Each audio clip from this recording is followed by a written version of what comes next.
अजय, आज तक तुमने मुझसे ये बात क्यों छुपाई कि नागेश्वर तुम्हारे डैडी हैं? मैंने फोन पे सब सुन लिया है। बोलो, ये बात तुमने क्यों छुपाई? मैं ये नहीं चाहता था कि तुम्हें ये मालूम हो कि मैं एक स्मगलर, गुंडे, एक हत्यारे का बेटा हूं। क्या तुम्हें मेरे प्यार पे विश्वास नहीं था? विश्वास था, मगर मैं अपनी तकदीर से डरता रहा। आज तक मेरी तकदीर मुझसे हर चीज छीनती आई है। मैं तुम्हें किसी कीमत पर नहीं खोना चाहता था पूजा। किसी को पाने के लिए झूठ का सहारा लेना, बोलो क्या ये मोहब्बत है? जो प्यार करके भी प्यार पर पूरा विश्वास ना करे, बोलो क्या ये मोहब्बत है? ये मोहब्बत नहीं, साजिश है, साजिश।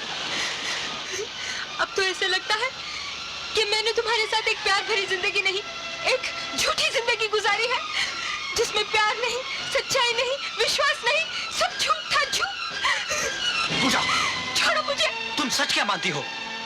यही कि नागेश्वर मेरा बाप है? हाँ, हाँ, रिश्ते में वो मेरा बाप जरूर है, मगर कर्म से वो एक ऐसा नाग है जिसने मेरी सारी जिंदगी डस ली। उसने मेरे बचपन के अरमानों का गला घोट दिया। उसने मुझसे मेरी मां छीन ली। वो किसी का बाप नहीं, किसी का पति नहीं, वो हवस का पुजारी है, दौलत का पुजारी है, जिसने बड़ा आदमी बनने के लिए बड़े बड़े सपने देखे और उनको साकार करने के लिए सबसे पहले उसने मेरी मां और मेरी खुशियों का गला घोट दिया। जानती हो किस तरह?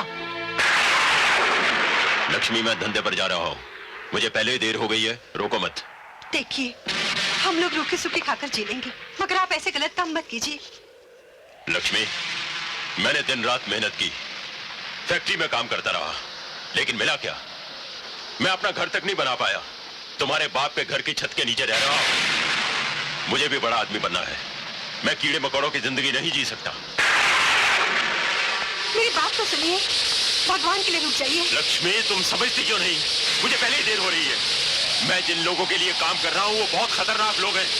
मुझे वक्त पर पहुंचना ही पड़ेगा। सुनिए तो सही, रुक जाइए। मेरे बाप ने मुझे जीते जी मार डाला।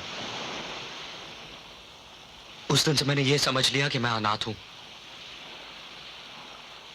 अब तुम ही बताओ पूजा, मैंने क्या झूठ बोला था? मैंने तो तुमसे यही कहा था कि मैं अनाथ हूं। बस अजय, बस। अगर ये सब तुमने पहले बोला होता तो मेरी नजरों में तुम्हारी इज्जत और बढ़ जाती।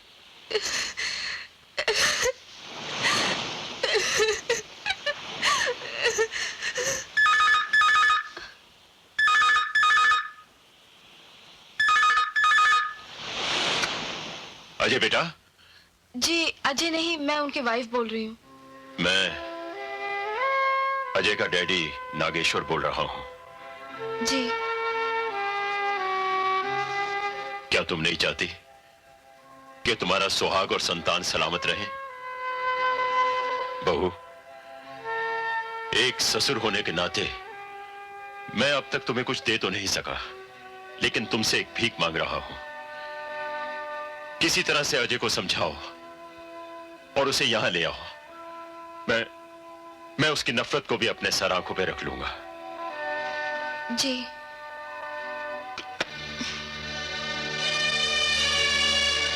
वो कह रहे हैं हम उनके पास चले जाएं।